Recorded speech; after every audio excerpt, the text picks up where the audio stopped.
Hola, my name is Carol Oliva Olson. I'm the Executive Director of the Language Justice and Multilingual Education Division at the Institute for Racial Equity and Excellence. Hello, hola. My name is Ana Ramula Gonzalez, and I am the Project Director for the Language Justice Initiative.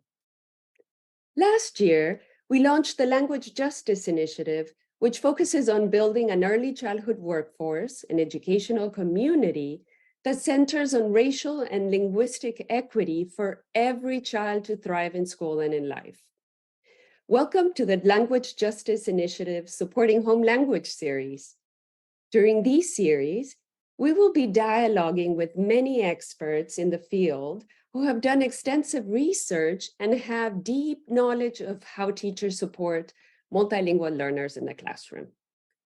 Multilingual learners speak 2, 3, 4, or more languages, including dialects, American Sign Language, and vernacular.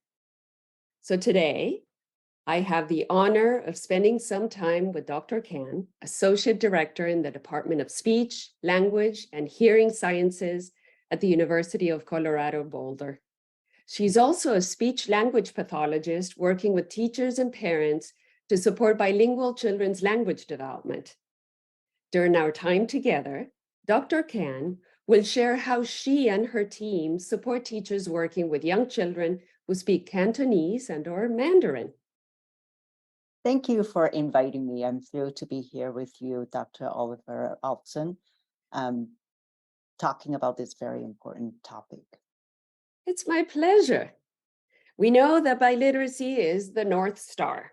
So, Dr. Kan, how does children's home language help with their academic journey? Children who live with a family speaking a minoritized language, say Cantonese or Mandarin, learn a lot of concepts at home, concepts like food, toys, and other things around them. Entering into an English-speaking classroom for the first time can be a challenging experience for them.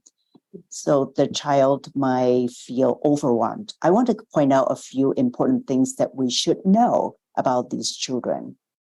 First, even though the child might not be able to speak English yet, or might speak a little bit English, they already know a lot of concepts from interacting with their family at home.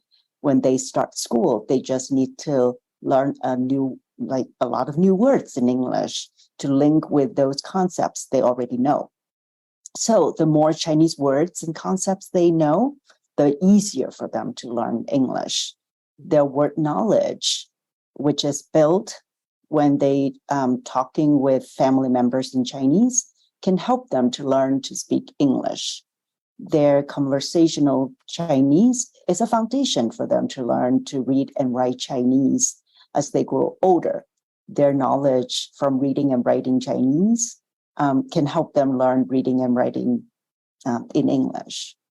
The second things I want to point out is that when children start preschool, say at the age of 3, they are still very young and still learning many new words, even in Chinese. So as they have more experience in English, they might have a time that they learn a lot of words in English. So they know a lot of words in English, but not in Chinese. So we should continue to support them learning these new words in Cantonese or Mandarin. Third, children's ability to communicating with their family members in Chinese can strengthen their family relationships and provide a sense of support and belonging. So, family members can also serve as a valuable resources for the child's academic journey. They can provide guidance and support with homework and other academic tasks. Lastly, maintaining proficiency in Chinese can help them to maintain a connection with a culture and heritage. Having a strong cultural identity can also help children navigate challenges in school. Knowing about the child's home language experience is essential. Also, their cultural background, home life, and community are part of a child's identity. So it's critical that children receive clear and explicit messages that they are valued, honored, and celebrated in a wholesome way. Dr. Khan, how can teachers support families on this biliteracy journey? Students' biliteracy journey includes learning to read and write both Chinese and English. Teachers can play a very important role in supporting families on this journey. Some parents might feel that children should learn English well and might decide to stop speaking Chinese with them. But the truth is that children's home language is the foundation for them to learn English. So continue speaking Chinese at home can build the foundation for their ability to learn reading and writing. Teachers can share this information with parents to help them understand this and encourage them to continue to speak Chinese at home.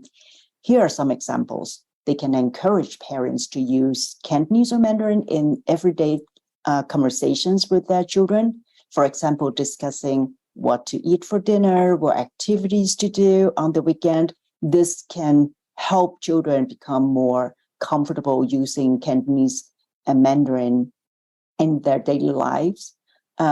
Provide parents with information or resources such books, videos, or other materials in Cantonese or Mandarin. Encourage parents to read books with their children or watch Chinese-speaking movies at home with them, and then talk about the books and movies with their kids. Parents are at the heart of a child's learning journey. Collaboration then is absolutely non-negotiable. Dialoguing with families about the importance of bilingualism, biliteracy, and how to navigate this journey should be an integral component of family engagement practices. So, Dr. Kan, what strategies can teachers use to support children whose home language is Mandarin and Cantonese? Teachers can work collaboratively with families to support their home language. Here are some examples. If teachers are fluent in Cantonese or Mandarin, they can incorporate Cantonese and Mandarin into their classroom activities, encourage students to use Cantonese or Mandarin while learning English. The idea is to create opportunities for children to use Chinese, highlighting the strengths and contributions of their culture and language. These experiences will help children feel valued and proud of their heritage. A strong foundation in Chinese and Chinese culture is the key to build literacy skills in Chinese, which is also help them to learn English. If teachers are not fluent in Chinese, they can embrace Chinese culture in their classroom. They can help children and their parents feel proud of their culture and language by incorporating cultural activities and celebrations into their curriculum. For example, teachers can read stories to students. For example, they can use some books such as The Monkey King, which is a popular Chinese story about a monkey who gained magical powers, becoming a great hero. And another interesting book is The Legend of Chinese Zodiac. It's about how the 12 animals of Chinese zodiacs are chosen. Teachers can help have these children act out these stories. Kids will like it too. Teachers can play traditional Chinese music and teach children traditional Chinese dance moves. This is a fun and interactive way to learn about Chinese culture and music. Invite families to come to the class to share their language and culture. For example, during Chinese New Year, teachers can invite families to share Chinese traditions with the class, encourage parents to bring cultural items such as huichun, which is a traditional wall decoration with phrases written on it, meaning good luck and prosperity. Another example is a Qingming festival or tomb sweeping day, which is happening sometime in the spring. In Chinese culture, the day was very important because we visit our ancestors' graves, cleaning the tombstones and making offerings. Now, we can actually use this kind of a opportunity to tell stories and legends and folklore related to the ancestors. Explaining the meanings behind these rituals to their children can enhance their understanding of their culture. And seeking out information from family members about the cultural practice and traditions so that they can include information in the classroom teaching. For example, around the time of the Mid-Autumn Festival, teachers can seek out information from families about how they celebrate the Mid-Autumn Festival and the stories related to it. Ask families to share pictures of the Mid-Autumn Festival with them. Teachers can use the materials to teach. If parents have a Chinese children's book about Mid-Autumn Festival, ask if you can borrow them and use them in the classroom. One of the important elements in the Mid-Autumn Festival is lanterns. Lanterns can be a type of toys for kids too. When I was a child, my parents bought me colorful lanterns, but I like to make my own lanterns. Teachers can teach their students making simple, colorful paper lanterns in class. Those are great strategies, Dr. Khan. Thank you for sharing them with us. So now, Dr. Khan, how do teachers support children in developing pre-literacy skills in a Chinese and English preschool program? Pre-literacy skills are the foundational skills that children need in order to become successful readers and writers later on. These skills include things such as recognize the shapes of Chinese characters, knowing the letters of alphabets in English, manipulating sounds in words, understanding the meaning of words, and developing a love for books and reading. Developing these skills in early years of a child's life is important, and it can help set them up for success in school and in life. Here are some strategies that teachers and parents can use to support children's pre-literacy development. Before they can read, they need to have some knowledge about words. For example, they need to understand Chinese characters, represent Chinese words, alphabets, represent English sounds. Teachers and parents can create a print-rich environment to help them develop in these skills. To create a print-rich environment, we can put some signs and posters on the walls with words and phrases and give them books in both languages. And these print-rich environments can help children to develop print-rich awareness. Teachers and parents can read aloud to children in Chinese or in English to help them developing pre-literacy skills in both languages.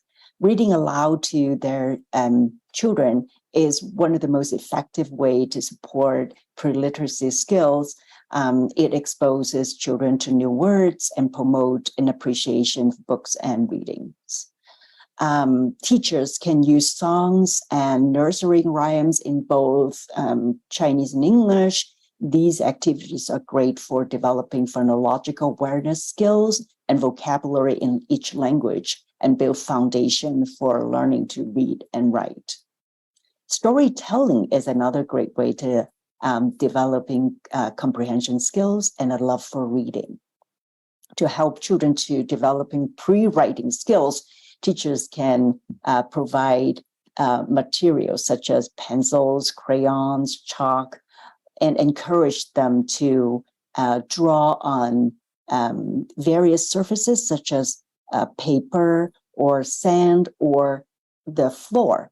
Please keep in mind that in these activities, children are not supposed to write words perfectly. So these experiences would just would be serve as the foundation for developing more advanced writing activities such as letter formation, spelling, and composition. All children enjoy songs and chants, especially when we're using gestures and we're including movement, and when their teacher sings to them and with them in their home language. It sends the message to the child that their home language is important, that it's valued, and it's also fun. So it supports not only their social and emotional well-being, but also the development of literacy skills, like you pointed out. So as we conclude our session, Dr. Khan, what words of wisdom do you want to share with teachers? In the US, Chinese-speaking families are influenced by their community's American culture and the English language. It is common that the child's older siblings with stronger English skills might start speaking more English at home. These are a few strategies that teachers can encourage parents to continue to use Cantonese or Mandarin at home. Parents can encourage their kids to use Cantonese or Mandarin in daily activities, such as during trips to the grocery store or running errands. And this can help reinforce the importance of the language and provide opportunities for practice. Do not force the kids to speak Chinese, encourage them. If their kids keep speaking English, parents can respond in Chinese. Parents and children can attend Chinese-speaking events in their communities, such as Chinese New Year celebration, Dragon Boat Festival events. This can help to build a sense of community and provide additional opportunities for language practice. Encourage parents to involve grandparents or elderly in family or community events, such as Chinese New Year celebrations and birthday celebrations.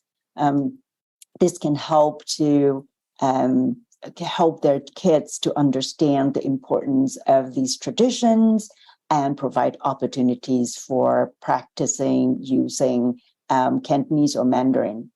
Parents and children can find and connect with other Cantonese-speaking families to practice Cantonese or Mandarin. This can provide opportunities to build a supportive community of families who are committed to maintaining their Chinese language skills. Thank you for joining us, Dr. Khan. It has been a privilege to have the opportunity to speak with you.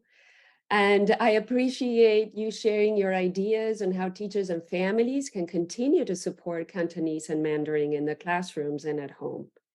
So muchísimas gracias y hasta la próxima.